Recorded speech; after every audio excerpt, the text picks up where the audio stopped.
that's kind of how I was for about a year and a half there.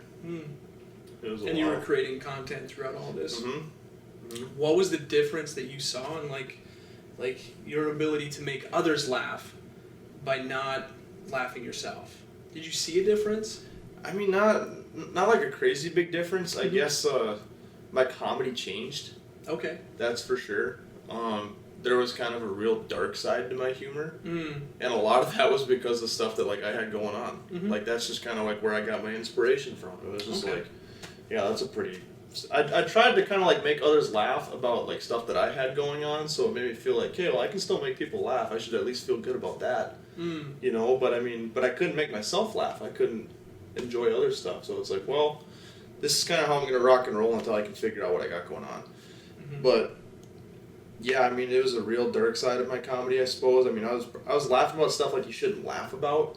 You know, just like kind of borderline jokes where it's like, yeah, it's funny, but you probably shouldn't laugh about it. Like, Right. Just, you know, that's kind of like where my direction was headed. And then kind of like as I climbed out of that and stuff, it just kind of turned into more like just simple comedy. Mm-hmm. Like just stuff that like you'd see on a daily that's just kind of like makes you chuckle a little bit. Yeah. With a bit of a redneck twist, because that's kind of how the whole character thing goes. Right. I'd say, but. Right. I was going to ask, where did you find the inspiration for your character?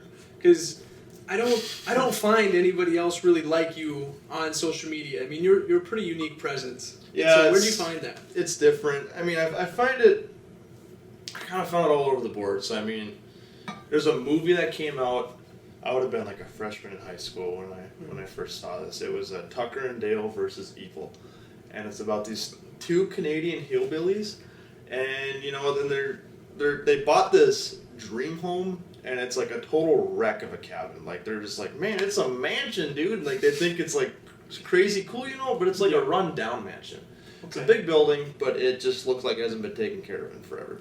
So they said, yeah, bit of a fixer-upper, and they kind of go into this mansion and everything, you know. And well, there's college kids that took a trip to this lake where this cabin's at, and there's been rumors that there's these two hillbillies that, like, you know, they've been killing people. They've been dragging them into this old cabin, and they've just been chopping them up and selling body parts on the internet. I don't know. Mm-hmm. But the whole movie is about how these hillbillies are trying to explain to these college kids, hey, we're not bad guys. And these college kids, they actually get so scared they end up killing themselves on accident. I mean, like, and it's not like some where it's like a total attempt at themselves. It's just like, you know, they run after this hillbilly with a spear, like he's gonna get him in the back because he's scared of him. Yeah. And the hillbilly will turn around at the perfect time, and as he's trying to stab him, he jumps into a wood chipper. Like, I mean, it's just like, you know, they just get themselves in these dumb situations, and the rednecks are just, oh my, what do we do? And, you know, and they're trying to fix it and clean it up, and then they're all bloody, and then they see that they got this guy's legs in a wood chipper, and they're bloody. Like, it's just out of control bad. Yeah. And that's kind of where that whole thing started. I was like, you know what, that's hilarious. That'd be a really good character or something like that. And then after a while, I just kind of recognized, you know, I could do this voice type deal, and just kind of ran with it, I guess. But yeah.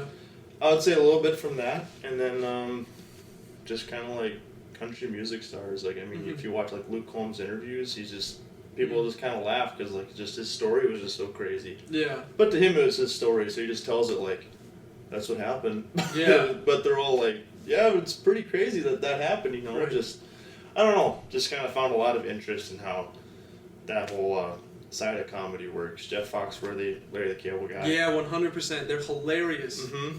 And it's just so simple. Like there's not a lot to it. Mm-hmm. So I guess that's kind of like where a lot of my inspiration comes from to do the whole redneck bit. No, that's fair. Yeah, like Jeff Foxworthy, he does a great. Like I love, he does. What is it? It's You Might Be a Redneck. Oh yeah, I love that. Oh my gosh, you might be a redneck if you eat cereal out of a plastic butter dish. Mm-hmm. You know, just absolutely hilarious. But you're right, it's so simple. Mm-hmm. You know, and I think that ties into country music too. Country music, it's simple. It's about kind of a simple thing. But I notice a difference between like old country and new country. There's- I think there's a big shift. You know, like you talk about Luke Combs, and it's like I really don't know because like I just have this bad taste in my mouth for new country. And I'm kind of the same way too. Mm-hmm.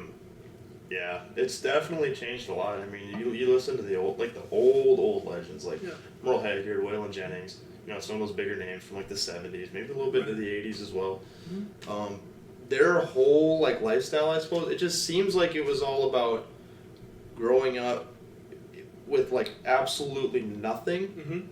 But that was like their childhood, and they found a way to sing about it. Right. You know. Right. And, Drinking water from garden hose. Mm-hmm. You know? That kind of whole Just living. Yeah. Exactly, and I feel like all these new country songs that are coming out are kind of just about pop culture. Yeah. It's not even about like working your dad's farm and getting sent off to college because your dad finally saved up enough money to so you can make it big, and at the end of the day, kid wants to come back and work the farm because that's what he's always done. Like there's just songs like that, and now these new songs coming out. I mean, it's all about either going to a bar or just like hanging out with buddies, and it's like it's not the same country that it used to be. There's just a big, and I guess I can't say the fine line because like I'm not like a country music expert. Yeah, I mean I'm not a historian by any means of country music. But I suppose that's what it seems like. I mean, I feel like you kind of know what I'm talking about. Yeah, 100%. It's like it was like this shift where it's like you listen to like Hank Williams, sing about he saw the light Hank Williams is an interesting character because it's like he was singing about I saw the light, singing all these gospel tunes while he was addicted on drugs and living that life, and then he died real early, and then you see that progress through like Hank Jr. and Hank the Third, and just like how their songs have really changed, and but yeah, I mean you go through and like Conway Twitty and